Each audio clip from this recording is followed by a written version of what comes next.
Madame, Monsieur, bonsoir. Merci de votre fidélité. Notre rendez-vous d'information fixé ce soir à 18h30. Cela va vous permettre de suivre le match de football Russie-Croatie pour une place en demi-finale du Mondial 2018. C'est à 19h. À présent, les titres du journal. Une vague de chaleur s'est installée sur plusieurs régions du royaume. Le thermomètre atteint les 45, si ce n'est les 48 degrés par endroit. On se rabat sur les espaces de fraîcheur. C'est le cas à Fès où la canicule sévit fortement. Et puis les fortes chaleurs sont cause de nombreux incendies. À Ben Slimane, la direction provinciale du Haut Commissariat aux eaux et forêts et à la lutte contre la désertification a pris des mesures préventives pour pallier à tout risque d'incendie. Page culturelle, le Festival international d'Ifrane est de retour. Une troisième édition organisée sous le thème Ifrane, miroir de l'Atlas. Exposition, compétition sportive et surtout soirée musicale au programme de la manifestation. Poursuite aujourd'hui à Marrakech des travaux de la 26e session ordinaire du Conseil supérieur des Oulémas, tenue avec la haute approbation de Sa Majesté le roi Mohammed VI, Amir el-Mouminin, président du Conseil supérieur des Oulémas. Lors de cette session, les commissions du Conseil se sont penchées sur l'examen du bilan des activités du Conseil supérieur des Oulémas et des conseils locaux des Oulémas, ainsi que des recommandations et propositions des commissions spécialisées relevant du Conseil supérieur des Oulémas. À l'ordre du jour de cette session figurait également l'examen des mesures pratiques à même d'améliorer le travail des femmes érudites et morshidettes, ainsi que des missions des oulémas et leur rôle dans la consécration des constantes de la nation, outre le rôle du Conseil des oulémas en tant qu'institution qui participe à la consolidation des relations religieuses et au renforcement des valeurs humaines, aussi bien au Maroc qu'en Afrique. Le modèle marocain dans le domaine religieux a été fortement souligné à cette occasion, un modèle devenu source d'inspiration pour plusieurs pays.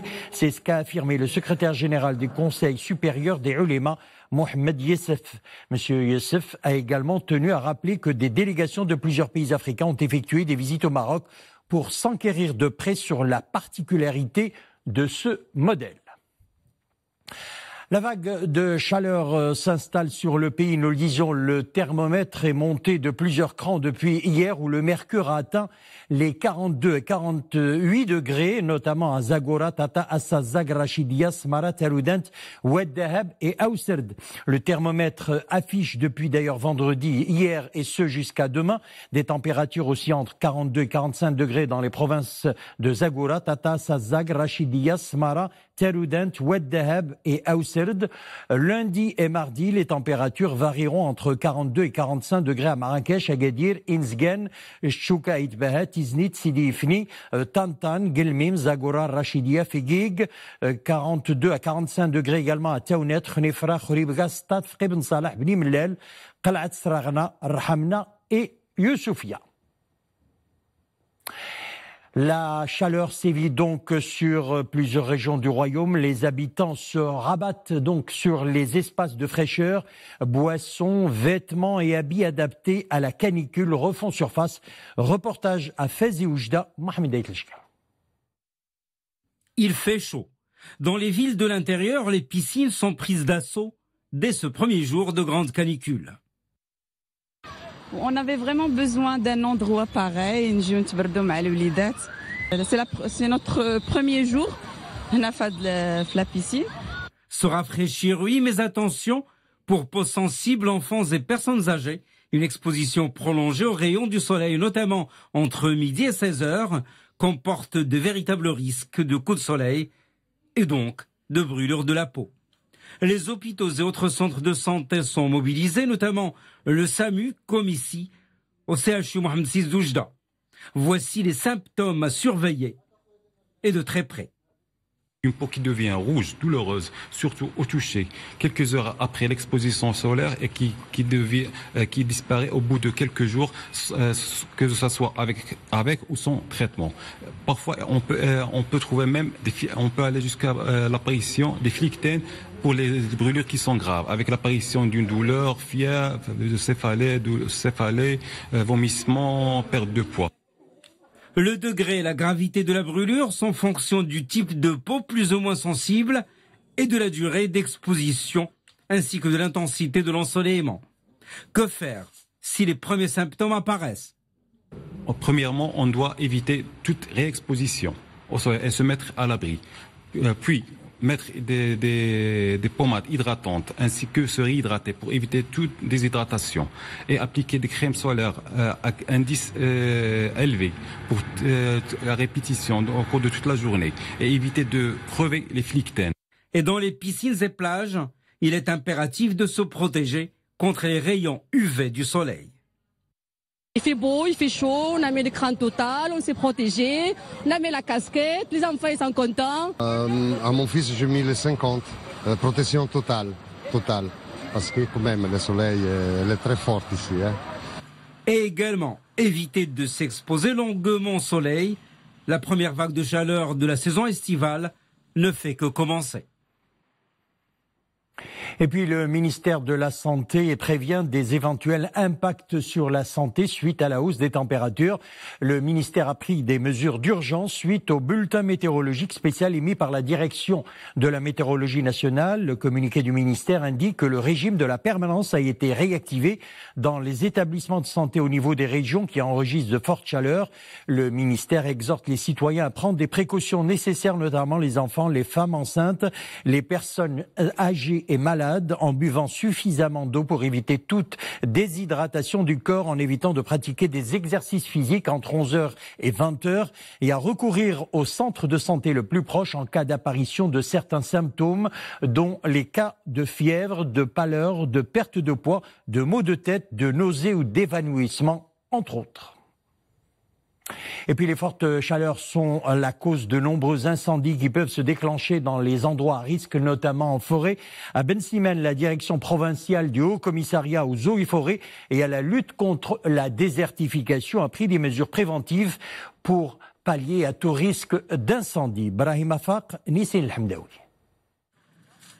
Cette équipe de la direction provinciale des eaux et forêts s'apprête à effectuer une tournée d'inspection dans la forêt de Ben Slimane qui s'étale sur 58 hectares. En cette période de chaleur, ces hommes guettent le moindre départ de feu pour prévenir les incendies forestiers. Un phénomène qui peut se déclencher suite à une canicule, mais pas seulement. Le couvert végétal de cette forêt est extrêmement inflammable.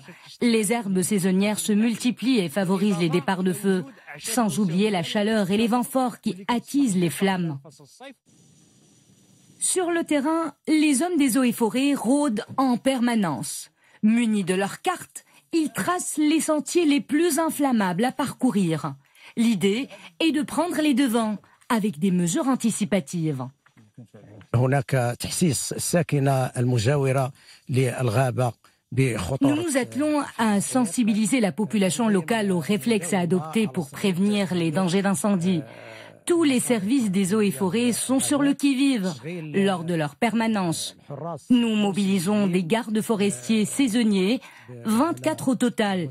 Nous organisons aussi des tournées d'inspection dans la forêt et nous menons des opérations d'élagage d'arbres. L'année dernière, en été, la province de Ben Slimane a enregistré 3 feux de forêt. Presque 1 hectare de couvert forestier est parti en fumée. Cette année encore, la menace est réelle. La vigilance reste de mise. Inversé toujours au dossier canicule, elle a fait de nombreuses victimes au Canada. Les fortes chaleurs qui sévissent dans l'est du pays ont fait au moins 54 morts au Québec. 28 décès liés aux fortes chaleurs ont été décomptés dans l'agglomération de Montréal. Le mercure devrait revenir dès aujourd'hui dans les moyennes de saison. Les températures records devraient se poursuivre dans le centre et l'est du pays. Dans la province d'Ontario, aucun décès à dénombrer. En 2010, une vague de chaleur, rappelons-le, avait entraîné la mort d'une centaine de personnes dans la région de Montréal. Et puis, dans l'ouest des États-Unis, les températures ont dépassé les 52 degrés. La chaleur a attisé des dizaines d'incendies. De larges feux s'étendent à travers le pays, de la Floride à l'Alaska. 60 incendies ont déjà dévasté 333 000 hectares selon le Centre national interagence de prévention des incendies. Des centaines de personnes ont été évacuées, notamment en Californie, près de San Diego, où l'état d'urgence a été décrété. À Los Angeles, le thermomètre a dépassé les 42 degrés et 44 degrés à Phoenix, en Arizona. Et puis au Japon, ce sont des pluies torrentielles qui touchent le pays. Elles ont fait près de 49 morts et 48 disparus à l'ouest du pays. Des pluies torrentielles qui ont provoqué une centaine de glissements de terrain. Plus de 3 millions de personnes ont été appelées à quitter leur domicile. À Motoyama, ville de l'île de Shikoku, à 600 km de Tokyo, 583 mm d'eau sont tombés entre vendredi et ce matin. Près de 48 000 policiers, pompiers et membres des forces d'autodéfense sont mobilisés pour faire face à cette situation. Et puis à Nantes, en France, de nouveaux incidents ont éclaté hier soir pour la 4e fois consécutive. 35 véhicules ont été incendiés. Plusieurs départs d'incendie ont touché des bâtiments publics, dont un lycée professionnel. 3 personnes âgées de 20 à 31 ans ont été condamnées hier à 4 mois de prison avec sursis pour des violences commises au lendemain de la mort du jeune Fofana tué par un policier lors d'un contrôle. Le policier a été d'ailleurs mis en examen hier par le juge d'instruction.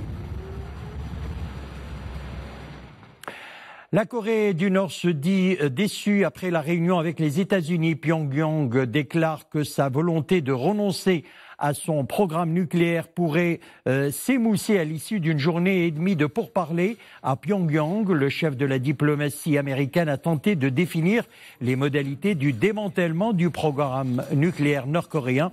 La Corée du Nord accuse Washington d'insister sur une dénucléarisation complète, je vais y arriver, vérifiable ou irréversible unilatérale. Mais Mike Pompeo parle lui de progrès dans tous les domaines de négociation. Les deux parties d'ailleurs doivent se retrouver le 12 juillet. Retour chez nous, reportage sur la récolte d'abricots dans la province de Middle avec 120 mm de pluie enregistrée au niveau de la province durant cette saison. La production s'annonce prometteuse. Reportage Ahmed Fadeli, Zakaria Mokimbil. Nous sommes dans la commune territoriale Mibladen. Ici, de larges étendues sont consacrées à la culture de l'abricotier. Grâce aux précipitations enregistrées au niveau de la province, la filière se porte bien. Les fruits de Midel se distinguent par leur qualité. Les agriculteurs s'attendent à une récolte importante. Les abricots produits ici se caractérisent par leur goût savoureux et leur couleur unique. Ce fruit est très demandé en cette saison estivale. L'abricot peut aussi être séché, servir dans la confection de gâteaux ou orienté vers l'export. L'arboriculture joue un rôle socio-économique important. La filière contribue à employer les jeunes de la région, soit l'équivalent de 4000 jours de travail. Cela fait 10 ans que je travaille dans l'agriculture. On commence par la récolte des abricots en procédant au tri des fruits selon leur volume avant d'être écoulés sur le marché. Dans la province de Midelt, la superficie totale des champs d'arboriculture atteint 20 000 hectares. La culture de l'abricotier s'étend sur 750 hectares avec un chiffre d'affaires de 50 millions de dirhams et une production annuelle de 20 000 tonnes.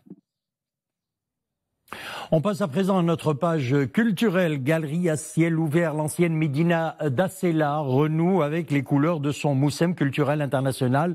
15 artistes peintres de plusieurs nationalités se sont mis à l'œuvre, chacun à sa manière, pour orner la ville de peinture murale. Un atelier de peinture dirigé par les deux artistes marocains, Sana Serrini Aïda et Mohamed Anzaoui. Reportage Anissa Boumedi, Mounia Marouche.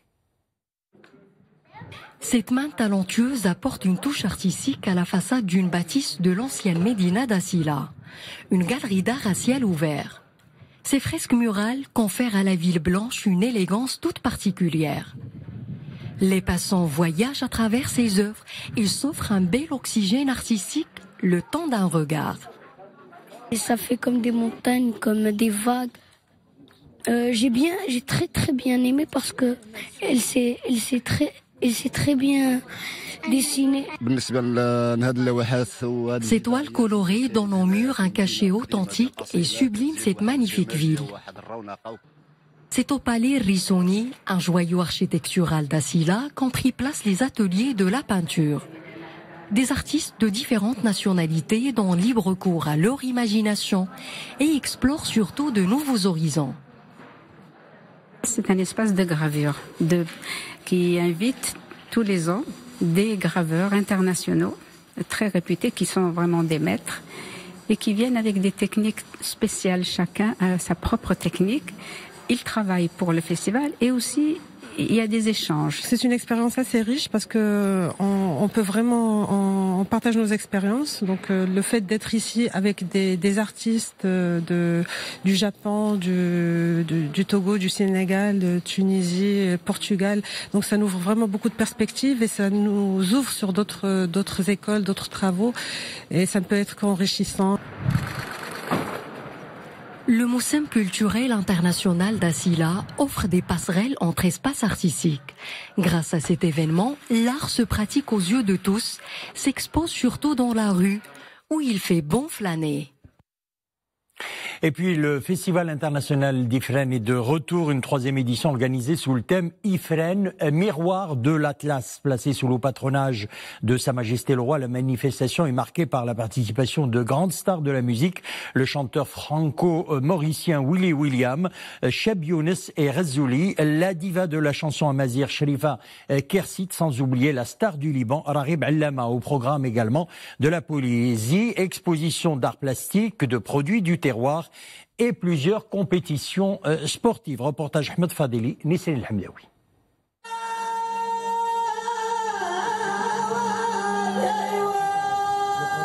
L'appel de l'Atlas résonne à Ifrane.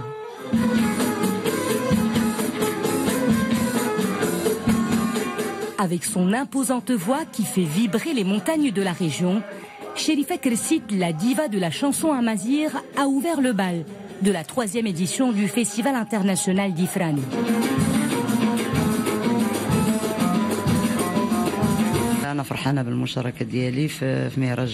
Je suis très heureuse de prendre part à ce festival pour la seconde fois. J'espère que le public chantera avec moi aujourd'hui. Ifrane est une ville splendide qui regorge de potentialités et de patrimoine musical. Elle mérite un tel événement.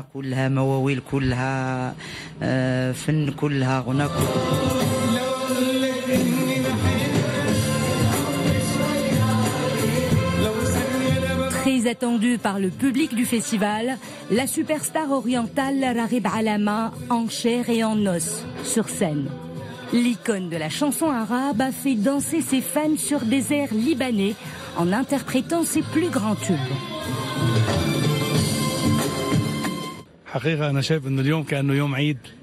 En réalité, nous assistons ici à une grande fête, une fête que je me suis fièrement appropriée. Se réunir dans un tel cadre au cœur de ce festival est un honneur. Certainement, cet événement figurera parmi les grands festivals dans le monde arabe. Tous les artistes seront appelés à venir chanter ici.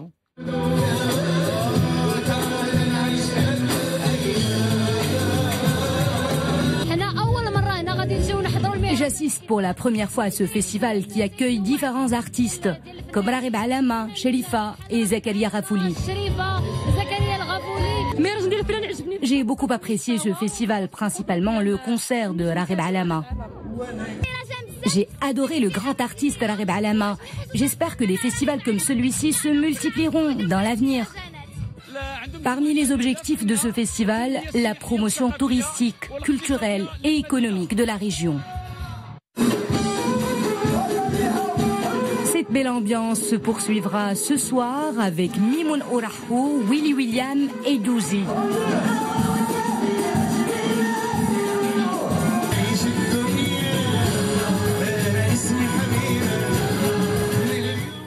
La fête musicale s'annonce éclectique avec des sonorités décoiffantes. À ne pas rater, c'est jusqu'au 11 du mois courant.